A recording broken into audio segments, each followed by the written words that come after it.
Kejaksaan Negeri PD melaksanakan eksekusi hukuman cambuk terhadap 9 terpidana pelanggar syariat Islam di halaman Masjid Agung Al-Falah, Kota Sigli.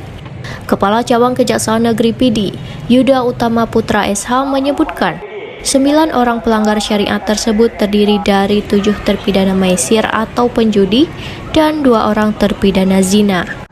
Masing-masing terpidana maisir mendapat 4 hingga 8 kali hukuman cambuk, sedangkan terpidana zina mendapat hukuman 100 kali cambuk. Adapun terpidana maisir yang berinisial MN dan MY ditangkap pada 18 Mei lalu ketika sedang bermain judi menggunakan kartu remi di kawasan Padang Tiji PD.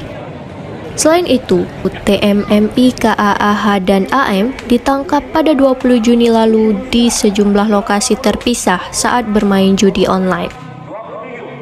Sementara 2 lainnya yang merupakan terpidana zina, yaitu laki-laki berinisial HS dan perempuan berinisial SM, yang mana pihak perempuan masih berstatus istri orang lain.